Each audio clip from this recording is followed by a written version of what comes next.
Hello and welcome to Labour Lens. I am Sharon Ijason. On this week's episode of the program, we're discussing about the healthcare sector in Nigeria and how its workers have been performing on the front line. We will be right back.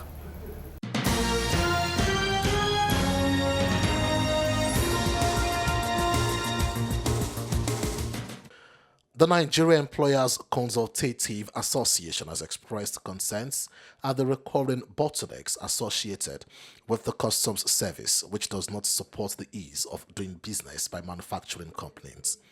The employers' body wants local enterprise promoted to prevent job losses.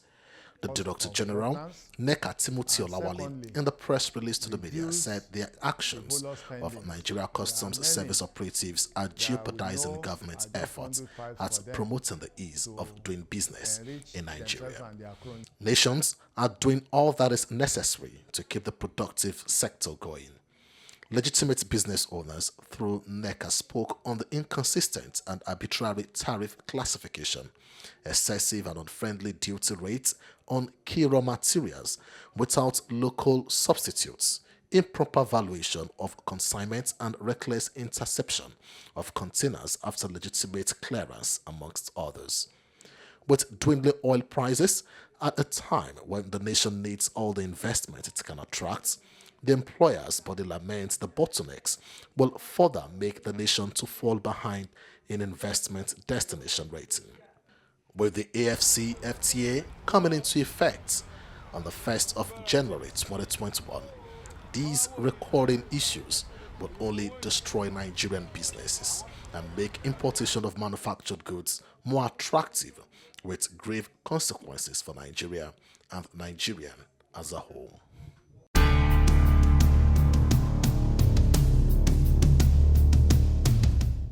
As more Nigerians, including political leaders, are testing positive for COVID-19 and going in and coming out of self-isolation, the lockdown ordered by the federal government is beginning to reveal with clear disbelief the abysmal and decadent state of Nigeria's healthcare system.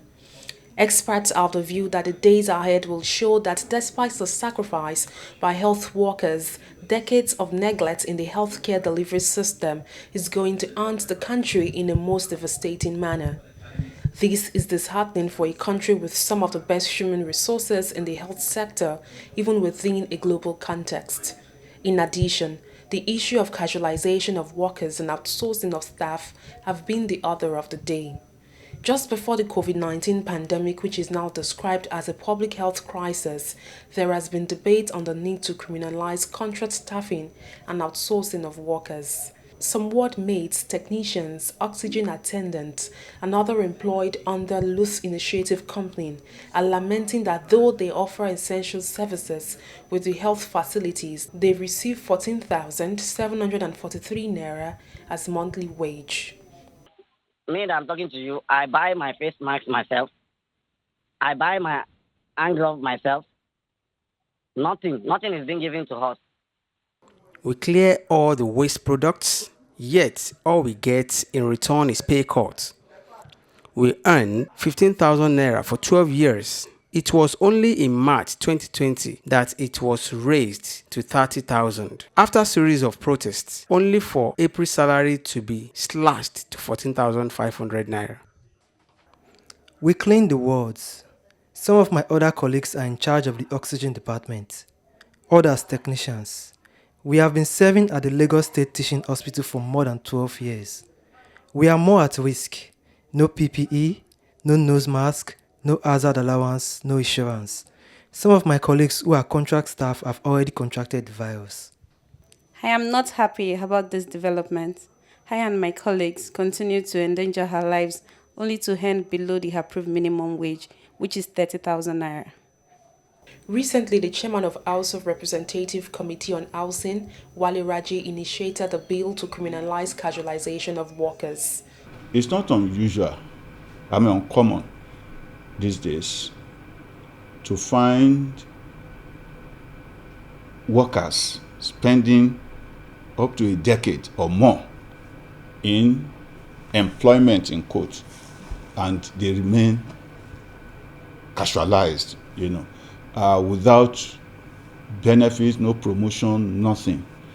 We see it as a modern form of slavery, and it's the highest level of man inhumanity to man. And as responsible representatives of the people, the Ninth Assembly of the House of Reps,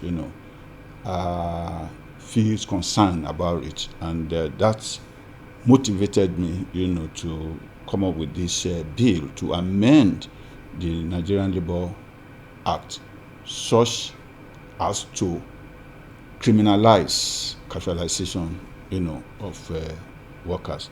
The National Association of Nigerian Nurses and Midwives says many health workers are living in fear due to lack of insurance and inadequate hazard allowance for hazardous job. Many health workers are positive. Presently, 30 nurses are positive to COVID-19 in Lagos State Public Health Care System. And over 400 are exposed to this virus. Is not really good enough and is really posing a psychological trauma to them. Some of them that are working in the isolation centers are not being given the incentive that the facility promised them, and this is not good enough for them. In a recent interview with management of LUTH, they reacted to the rise in infection amongst health workers. Everyone is potentially at risk, particularly the healthcare workers. And I think our healthcare providers in this hospital have had their own fair share of risks. And because of that, we do have a few that have come down positive in the course of doing their work, in the course of interacting with one another. And just like we recognize the impact, emotional impact that this pandemic is having on everybody, the healthcare worker is not excluded. There are fears of being infected, there are reactions to being infected, there are concerns, there are, a lot of anxiety about how safe am I, and these are natural and normal reactions to a pandemic as this. Though we still await reaction of the management to the plight of the casual workers in LUTH, many citizens have continued to complain. The trend of smelling environment, rehabilitated structures, unkept and broken equipment, as well as lack of essential consumables are still the order of the day in government hospitals. In a country where healthcare facilities are unsuitable for treating political elites and the upper middle class, analysts believe that there should be plans for infrastructure development in the healthcare sector as obtained in the past in the country. But this will require enormous financial contributions by the private sector, philanthropists, international organizations, and the government itself.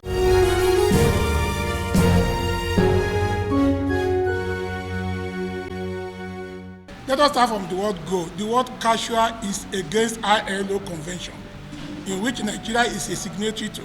And luckily, all our leaders are members of this ILO, which they are all signatory to the word casual. Either casual or casualization is against the labor norms. 2, back to your question. Casual that are not on minimum wage and are still vulnerable to this COVID-19 is a serious issue that's supposed to be tackled with. And luckily, Baba Buhari told us that all people that are frontliners will be taken adequate care of. The word casual, anybody that is on minimum wage, even that is affected with COVID, supposed to be treated and placed on higher pedigree.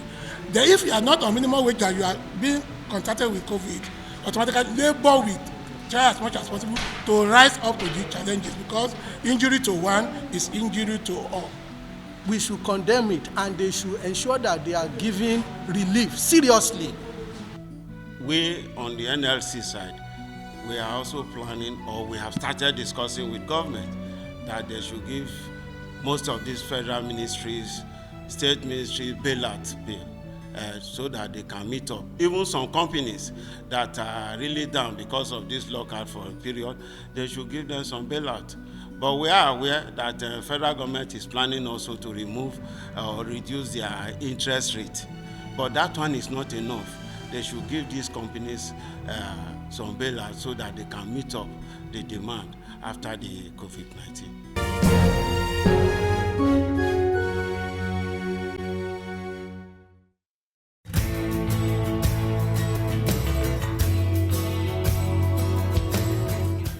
On the profile interview segment this week, I will be speaking with the National President of the Joint Health Workers Union, JOESU.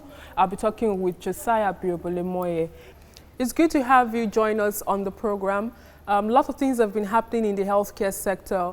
Nigerian workers, be it doctors, nurses, pharmacists, they've been on the front line. Can you tell us, as the National President of JOESU, what's been the feedback from your members? It's a great question. Thank you. I want to use this opportunity to really express my real great satisfaction with the health workers generally, be it the doctors, nurses, health, lab scientists, technicians, even the other staff like the drivers, ambulance drivers, the electricians, biomedical engineers and all, even the administrators in the hospital setting. I want to really appreciate them, because this is a time that it takes a courage to stand by, to actually take the rigors of the duties that they are performing. I want to tell you that it's a mixed grill, talking about feedback from our members, whereas the issues of discrimination is gradually dying up. We are also still yet, as we speak, our members are still doing the job without any real incentives given to them. That is the beauty of having a public health system. As for equipment, definitely no country in the world has been able to get 100%. But again, with us, we are not really also doing well, because every now and then complaints about the PPE is not adequate enough for them to actually protect themselves. And that's why you have got the high number of health personnel infected. We are praying every day that yes, it should just end that infection, let it not climax to the point of losing plenty of or many of the health workers who are really risking their lives to serve the nation. I'm very much aware, sorry to cut you, I'm very much aware that there was a point in time whereby your union actually came out to give out personal protective equipment to your members. Though we know that there are, some of this equipment is what you use regularly and probably you have to dispose. And I'm also aware that the number has risen, the number of health workers that have contracted this deadly virus has risen over the couple of weeks. Particularly, even here in Lagos, the Lagos University Teaching Hospital, LUTH, we've had complaints whereby we have lots of health workers who are down with the virus, and yet personal protective equipment are not provided for them. What would be your take on this? What do you think can be done? Do you think homegrown solutions can actually be brought forward at this point to ensure that we have less health workers being exposed to this virus? Certainly, it's a very, very unfortunate situation that many health workers are going down. And whereas the number of infected persons is increasing, and then the number of those that ought to care for them is decreasing, that is very, very unfortunate. And the only way we can stem that is to actually concentrate on providing the protective gears for them. Like you said before, we provided the little we can that period. We are still, like my main union, the Medical Advocacy Union, is still also now preparing to send some PPEs, not the very, some sort of PPEs to some of our members across the states. But again, we are considering how to really transport these things to them. But we are working at that. We are working the logistics and then with the necessary ways that we can get these things out to them.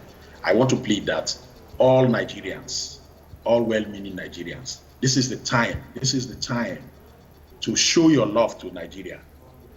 You can imagine you send soldiers to fight the insurgents, the Boko Haram, and then perhaps you give them a gun, but you don't give them the bullets. How would they then fight? Or maybe you give them bullets. Maybe you give them bullets and you don't give them the gun. Maybe they use the bullet on the catapult and then start firing at the Boko Haram insurgents somehow. So this is a situation. So all Nigerians, this is the time. If you keep your money in the bank and you don't help Nigeria, if you wait for just government, you know how poor the economy is now with the sole dependent oil that we have depended upon. Well, is there any way your union is actually trying to monitor palliative that might have been given to the government in terms of a lot of funds have been invested towards the fight against COVID-19? Would you say that they are not the appropriate authorities are not channeling the money to the appropriate quota, which is supposed to be to the health workers and also to the people that actually need to be cared for? Remember, it's an area I would not really categorically tell you that we are doing a lot there, because in time past, my union, JOSU members, in a bid to join the call for the fight against corruption, to fight corruption, our members have really suffered untold hardship. Salaries withheld. The same government that invited us, the same Ministry of Health that we were trying to rebuild, that invited us to fight corruption, after we blew genuine whistles, decided to put in place, no work, no pay, as a superior element to corruption, and then punished our members for doing the right thing. FMC Owerri is a typical example, jute, loot, everywhere, all over. In 2018 again, we went on strike, decrying the deplorable state of the health system. And I've engaged you on that before, and you've announced to me once or twice that you still have your members who are being owed salary because of the no work, no pay. Can you expatiate more on that? Yeah, thank you. You see, I want to tell you this. In 2018, we cried the deplorable condition of the health system, how funds are not dispensed properly, how funds are not really utilized in the appropriate areas. And what were we done? Punished. April, May salary is still owed. But the government is showing compassion to other sectors.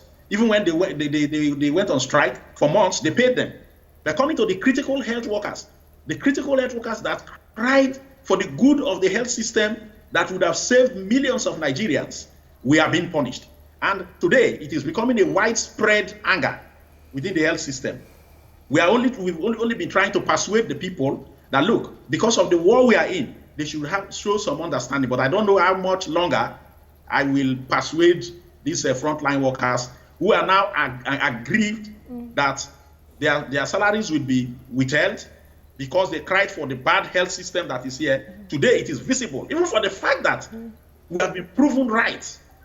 COVID-19 has proved to every Nigerian that what we have been crying for years is a reality. That should have been sufficed for the government to come out and say, okay, these are our children. You cried. We thought you were crying foul or calling the wolf when the wolf wasn't there. The wolf is even big and is there. So come and take your money. And let us, even that should have been used as an incentive. Incentive to build the sky, to hype up the morale of the workers at the front line. How can you be owing a health worker even today? Recently, it is the National Assembly that intervened to solve the problem of FCT. JOSU issued their ultimatum. And if JOSU members today will go on strike, Nigerians who do not understand will say that we are being inhuman, that we are being inconsiderate. We have been shouting this for a long time. And we have written, and we are still saying now. The last time we went to Kano, that was outcry. Members were putting text all over my phone. Today, there are some sort of kind of displeasure that some associations are showing. It's all because they feel that JOSU has not sounded the complaint so loud and clear. But I want to say that we have been proved right by COVID-19. The health system is in shambles. There is corruption in the health system.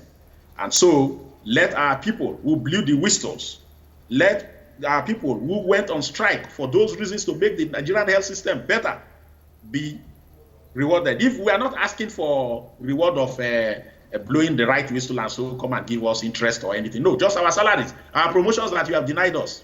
They have denied our members promotions. They've denied our members salaries, salary adjustment that would have improved our that have improved our living. Welfare. And because when the health worker is well cared for, that is when he can care for the sick. So, but everything went to naught. So if you ask me if we are monitoring the donations, I tell you, we are not involved at any level. We are not involved in the committees at a point where I'm telling you this, I'm telling you, both NMA and others as unions, I'm not involved. And because some people know that the unions, when they get involved, they will not close their eyes to the dirty things that will happen. Now they want to undercut the trade unions, the registered trade unions, and they are now pallying more with associations. I would like you to expatiate more on the complaints that you just made that there is no way the union is going to be able to monitor the funds if the presidential task force, for example, does not include unions, union participation. What will be your demand at this point? We have requested, even in our first press statement we made, we demanded that our members should be involved. They should be involved. So when you now tell us that, okay, we have 10,000 PPEs, that will now enable us to know whether the PPEs are also distributed accordingly to need areas. Besides, when we now say you have distributed them, so that the unions can also monitor that, yes, 100 PPEs came to your center. At the base now, we now ask, are those PPEs given to the staff or to the frontline workers? That is the way we can get back information. But as we speak, I tell you, we are not part of these, the PTF, neither any other committees. So we cannot monitor. The only time sometimes we become like what they would term us to be like busybodies, to ask, we are hearing so much donation and that. What is happening? Sometimes they tell us that, oh, most of the donations are only on paper, and sometimes it is those who are donating that are managing the donations. Moving forward very quickly, we know lots of billions have been donated into the fight against COVID-19 in the country and across the world. As a country or as a nation, we've gone to the Sovereign Wealth Box. We've done a lot in terms of empowerment, in terms of ensuring that palliatives are given to the needy or the poor of the poorest, even though we know that we still have the working poor that are not being attended to. What will be your expectations when it comes to infrastructure? Because at the end of the day, post-COVID-19, would you still want to have the same standard of health care that we have that you can't actually boast of? Thank you for bringing that question up. You see, recently, if a member posted to me the statements of the vice president that he just presided over a meeting concerning the health system, and then he talked so much about privatization. I think he's leaning towards privatization as a solution. And we have said before now, privatization, if we are thinking that it is privatization that will solve the problem of this nation, then we will be worse if another COVID comes. I say without fear or favor. Let me tell you, United States of America is the most privatized health economy in this country, in this world. United States of America is suffering so much because they depended on the private sector, they abandoned their public sector, and so when the time came to fight, private people must talk about their profits. They must break even if they want to be, say they want to be very generous. They must break even. But for the public sector, like I told you now, we have signed an agreement on improving the hazard allowance. That's the government side, for the government workers. Till date, as I speak with you, no kobo has been paid to any health worker from that day to now. But because we are public health workers, we still have the heart and the mind to serve the nation. We are still working without getting additional kobo.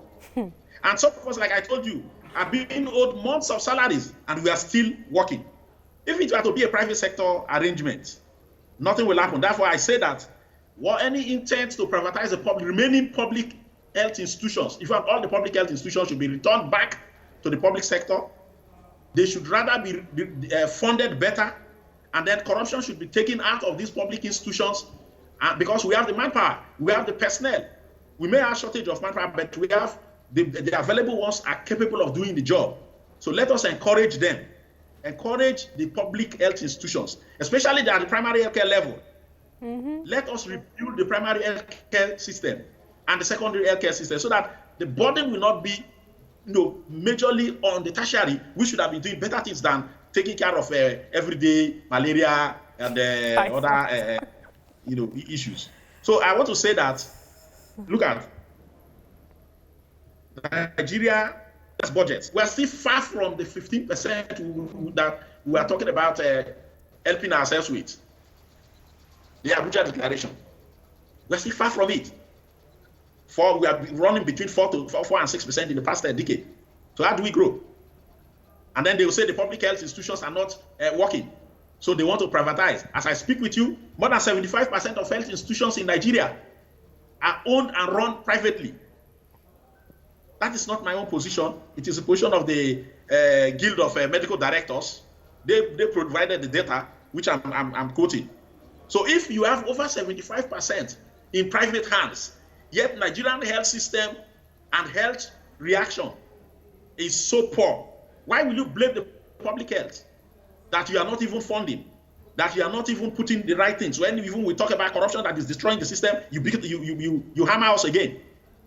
So I want to say, for post-COVID, Nigerians should help us this time. Come and help us, the unions, from telling the powers that be that they should do the things we are asking for. They should improve the infrastructure in the public health institutions. They should re-equip the infrastructure in the public health institutions. All our National Assembly, all the National Assembly men, the political class, all of them, no one is going to either UK, America, or India for medical assistance, but they are being treated by Nigerian medical personnel now. They are still healthy. They've not working died. along with us. So if they put more in us, we'll be able to deal with the situation in Nigeria. Thank you very much for joining us on the program. Of course, there's the need for increased funding in the healthcare sector, and there's a need for more commitment and lots of personal protective equipment to ensure that the number of health workers that will contract the virus probably will be reduced to the barest minimum. And that's all we can take on today's edition of the program. Join us next week for a fresh edition of the show. I am Sharon Ijason. Thanks for watching, and remember, labor creates wealth.